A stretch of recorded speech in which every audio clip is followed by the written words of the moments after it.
안녕하세요, 여러분. 건강활력 연구소에 오신 걸 환영합니다.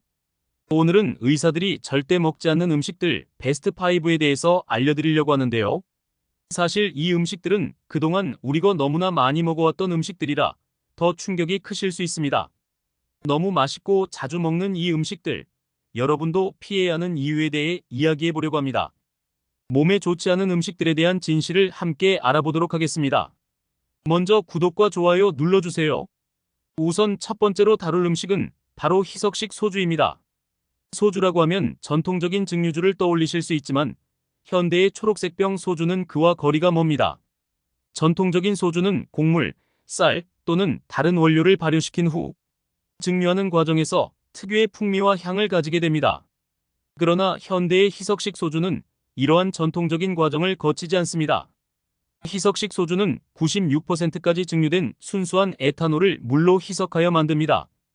이 과정에서 원재료의 특성은 거의 모두 사라지고 남는 것은 오직 알코올뿐입니다. 문제는 여기서 끝나지 않습니다. 희석식 소주에는 인공감미료, 향료, 그리고 때로는 합성색소까지 첨가됩니다. 이들 첨가물들은 술의 맛과 향을 인위적으로 조작하기 위해 사용됩니다. 이러한 첨가물들은 장기적으로 건강에 악영향을 미칠 수 있습니다. 특히 인공감미료 중 하나인 아스파탐은 체내에서 페니랄라닌, 메탄올, 아스파르트산으로 분해됩니다. 페니랄라닌은 일부 사람들 특히 페닐케톤요증 환자에게는 독성을 나타낼 수 있으며 메탄올은 체내에서 독성 물질인 포르말데히드로 전환됩니다. 장기적으로 이러한 물질들이 몸에 축적될 경우 다양한 건강 문제를 초래할 수 있습니다. 또한 희석식 소주를 자주 섭취하면 간 건강에 큰 부담을 줄 수 있습니다. 알코올은 간에서 대사되며 이 과정에서 간은 알코올을 해독하기 위해 상당한 스트레스를 받습니다. 특히 희석식 소주처럼 높은 도수의 알코올을 장기간 섭취하면 간경변, 간암, 그리고 다른 심각한 간 질환의 위험이 증가할 수 있습니다. 마지막으로 희석식 소주는 전통적인 의미의 술이 아니라 화학적으로 가공된 제품에 가깝다는 점에서 전통을 왜곡하는 제품이라 할 수 있습니다. 한국에서만 유독 소비되는 이 제품이 전통적인 소주로 포장되어 있는 것은 문화적인 오해를 낳을 수 있습니다. 두 번째로 다룰 음식은 전자레인지 팝콘입니다. 이 간편한 간식은 현대인의 바쁜 생활 속에서 손쉽게 즐길 수 있는 음식 중 하나입니다. 그러나 이 팝콘에는 우리가 예상치 못한 건강 위험이 숨어 있습니다. 전자레인지 팝콘은 팝콘 봉투 안에 있는 인공 버터향 성분과 방부제로 인해 건강에 악영향을 줄 수 있습니다. 특히 문제가 되는 성분은 디아세틸이라는 화학물질입니다. 디아세틸은 팝콘의 인공 버터향을 내기 위해 사용되며 흡입 시 폐에 독성을 나타낼 수 있습니다. 이는 특히 팝콘 제조 공장에서 일하는 근로자들에게서 흔히 나타나는 팝콘, 폐로 알려진 질환과 관련이 있습니다. 이 질환은 폐의 세기관지를 손상시켜 호흡곤란을 초래할 수 있습니다. 또한 전자레인지 팝콘 봉투의 안쪽에는 과불화화합물 PFAS이 사용됩니다. PFAS는 팝콘이 봉투에 들러붙지 않도록 하기 위해 사용되는데 이 화학물질은 열을 가했을 때 쉽게 분해되지 않으며 체내에 축적될 수 있습니다. PFAS는 체내에 들어오면 간 기능 저하, 면역력 약화, 그리고 심지어 일부 암의 발병 위험을 높이는 것으로 알려져 있습니다. 전자레인지 팝콘에는 또한 높은 수준의 나트륨이 포함되어 있습니다. 과도한 나트륨 섭취는 고혈압, 심혈관 질환, 그리고 신장 문제를 초래할 수 있습니다. 특히 간편하게 먹을 수 있는 팝콘의 특성상 한 번에 많은 양을 섭취하게 되는 경우가 많아 나트륨 섭취량이 쉽게 초과될 수 있습니다. 마지막으로 전자레인지 팝콘에는 종종 트랜스지방이 포함되어 있습니다. 트랜스지방은 나쁜 지방으로 알려져 있으며 심혈관 질환, 당뇨병, 그리고 염증 반응을 촉진시킬 수 있습니다. 많은 국가에서는 트랜스지방 사용을 제한하거나 금지하고 있지만 여전히 일부 제품에는 트랜스지방이 포함되어 있을 수 있습니다. 적색육. 적색육은 오래전부터 논란이 되어 온 음식 중 하나입니다. 적색육 자체가 건강에 해로운 것은 아니지만 문제는 우리가 어떻게 적색육을 소비하느냐에 따라 발생합니다. 적색육에는 단백질, 철분, 비타민 B12 등의 필수 영양소가 풍부하게 들어있지만 과도한 섭취는 다양한 건강 문제를 일으킬 수 있습니다. 우리가 흔히 먹는 소고기, 돼지고기 등은 대체로 옥수수나 다른 곡물 사료로 사육된 가축에서 나옵니다. 이러한 사료는 가축의 지방 비율을 높이고 육질을 더 부드럽고 맛있게 만들어줍니다. 그러나 이 과정에서 발생하는 지방은 대부분 포화지방과 오메가-6 지방산입니다. 포화지방과 오메가-6 지방산의 과도한 섭취는 심혈관 질환, 비만, 그리고 염증성 질환의 위험을 증가시킬 수 있습니다. 또한 우리가 흔히 즐기는 마블링이 많은 고기는 지방이 많다는 특징이 있습니다. 이 지방층에는 동물이 먹은 유해 성분이 축적되기 쉬우며 이러한 유해 성분들은 인간의 몸에서도 동일하게 축적됩니다. 지방은 체내에서 독성 물질을 저장하는 일종의 창고 역할을 하므로 이런 고기를 자주 섭취하면 몸에 해로운 물질들이 축적될 수 있습니다. 적색육을 고온에서 조리할 때 예를 들어 바비큐나 그릴에서 굽는 과정에서 생성되는 발암 물질도 큰 문제입니다. 이 과정에서 생기는 헤테로사이클릭 아민 HCA과 다환 방향족 탄화수소 PAH와 같은 화학물질은 DNA 손상을 유발할 수 있으며 이는 암 발생 위험을 증가시킬 수 있습니다. 적색육의 과도한 섭취는 대장암, 췌장암, 그리고 위암과 같은 특정암의 발병 위험을 증가시키는 것으로 알려져 있습니다. 세계보건기구 WHO는 가공육을 1군 발암물질로, 적색육을 2군 발암물질로 분류하였습니다. 이는 적색육의 과도한 섭취가 암 발생과 밀접하게 관련이 있다는 것을 의미합니다. 가공육과 가공식품. 가공육과 가공식품은 현대사회에서 매우 흔히 소비되는 음식입니다. 그러나 이들 음식에는 건강에 해로운 여러 가지 요소들이 포함되어 있습니다. 가공육에는 보존료, 색소, 향료, 그리고 다른 다양한 화학 첨가물이 포함되어 있으며 이들은 모두 장기적으로 건강에 부정적인 영향을 미칠 수 있습니다. 가공육에서 가장 문제가 되는 성분 중 하나는 아질산염입니다. 아질산염은 고기의 색을 선명하게 하고 보존 기간을 늘리기 위해 사용되는 화학물질입니다. 그러나 아질산염은 체내에서 니트로사민이라는 발암물질로 전환될 수 있습니다. 니트로사민은 위암, 대장암, 그리고 다른 여러 종류의 암 발생과 관련이 있습니다. 또한 가공육에는 높은 수준의 소금이 포함되어 있습니다. 과도한 소금 섭취는 고혈압, 심혈관 질환, 그리고 신장 질환의 위험을 증가시킬 수 있습니다. 특히 가공육을 자주 섭취하면 나트륨 섭취량이 쉽게 초과될 수 있습니다. 가공육은 또한 일반적으로 포화지방과 트랜스지방이 많습니다.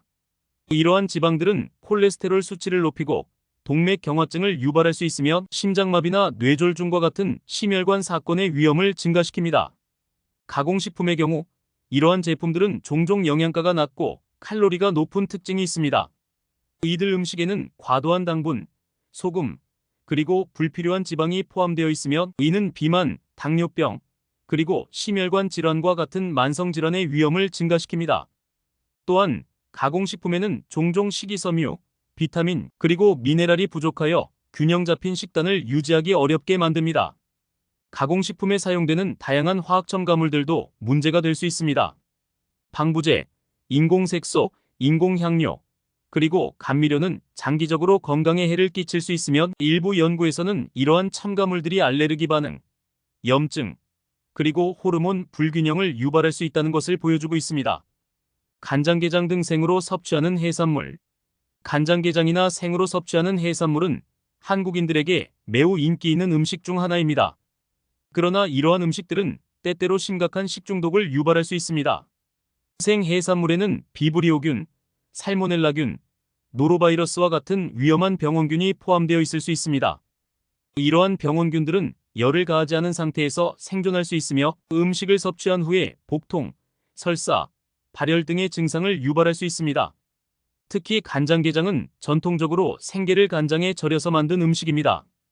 이 과정에서 게에 포함된 병원균들이 완전히 사멸하지 않을 수 있으며 간장 절임 과정 중에도 일부 병원균들이 생존할 수 있습니다.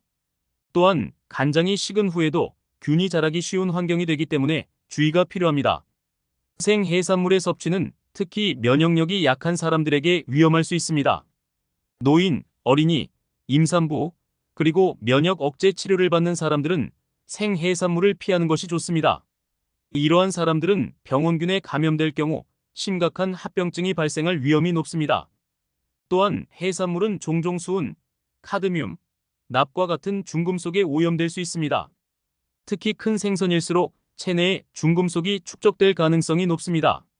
이러한 중금속은 신경계의 독성을 나타낼 수 있으며 장기적으로 신경 손상, 신장 기능 저하, 그리고 심지어 암을 유발할 수 있습니다. 오늘 제가 말씀드린 음식들은 우리가 일상에서 쉽게 접할 수 있지만 장기적으로 우리의 건강에 큰 악영향을 미칠 수 있는 음식들입니다. 다시 한번 정리해 드리겠습니다. 첫째, 희석식 소주입니다. 희석식 소주는 전통적인 소주와는 다르게 순수 에탄올을 물로 희석하여 만든 후 인공 감미료와 향료를 첨가한 제품입니다. 이 과정에서 원재료의 특성은 사라지고 화학적으로 가공된 술이 됩니다. 장기적으로는 간에 큰 부담을 주고 간경변이나 간암 등의 심각한 질환을 유발할 수 있습니다. 또한 알코올 중독의 위험성도 높습니다. 둘째, 전자레인지 팝콘입니다. 이 간편한 간식은 여러 화학물질을 포함하고 있어 건강에 해로울 수 있습니다. 특히 인공 버터향을 내기 위해 사용되는 디아세틸은 흡입 시 폐의 독성을 나타낼 수 있으며 전자레인지 팝콘 봉투에 사용되는 과부라 화합물 PFAS는 체내에 축적되어 다양한 건강 문제를 일으킬 수 있습니다. 나트륨 함량이 높아 고혈압이나 심혈관 질환의 위험도 증가시킵니다. 셋째, 적색육입니다. 적색육 자체는 필수 영양소를 공급하는 좋은 식품일 수 있지만 특히 옥수수 사료로 사육된 가축에서 나온 고기는 포화지방과 오메가-6 지방산이 많아 심혈관 질환, 비만 염증성 질환의 위험을 높입니다. 또한 고온에서 조리 시 발암물질이 생성될 수 있어 대장암, 위암 등의 암 발병 위험이 증가할 수 있습니다. 넷째, 가공육과 가공식품입니다. 가공육은 아질산염과 같은 발암물질을 포함할 수 있으며 고염도와 고지방이 특징으로 심혈관 질환, 비만, 당뇨병 등의 만성질환을 유발할 수 있습니다. 가공식품 역시 영양가가 낮고 칼로리가 높아 건강을 해칠 수 있습니다. 이들 음식에는 다양한 화학 첨가물이 포함되어 있어 알레르기, 염증, 호르몬 불균형 등의 부작용을 일으킬 수 있습니다. 마지막으로 간장게장 등 생으로 섭취하는 해산물입니다. 간장게장과 같은 생해산물은 비브리오균, 살모넬라균, 노로바이러스 등으로 인한 심각한 식중독을 유발할 수 있습니다. 또한 해산물에는 수은, 카드뮴, 납 등의 중금속이 축적될 수 있어 신경계의 독성을 나타낼 수 있습니다. 이러한 음식들은 특히 면역력이 약한 사람들에게 치명적일 수 있습니다. 이처럼 우리가 자주 먹는 음식들이지만 그 안에 숨어있는 위험성을 인지하고 섭취를 줄이거나 피하는 것이 중요합니다. 건강을 유지하기 위해서는 자연식품을 중심으로 한 식단을 유지하고 가공된 음식이나 화학적으로 처리된 음식은 가급적 피하는 것이 바람직합니다. 결국 우리의 식습관이 우리의 건강을 결정짓는 중요한 요소라는 점을 잊지 말아야 합니다. 오늘 말씀드린 내용을 참고하셔서 건강한 식습관을 유지하시고 더 나은 삶을 위해 노력하시길 바랍니다. 우리의 몸은 우리가 먹는 음식에 의해 만들어지며 그 결과는 오직 우리의 책임입니다. 여러분, 건강은 우리의 삶에서 가장 중요한 요소입니다. 우리가 먹는 음식이 곧 우리의 몸을 만듭니다. 오늘 말씀드린 내용을 참고하셔서 건강한 식습관을 유지하시길 바랍니다. 시청해주셔서 감사합니다. 다음 시간에는 더 유익한 정보로 찾아뵙겠습니다. 구독과 좋아요, 알림 설정도 부탁드리겠습니다. 건강한 하루 되세요.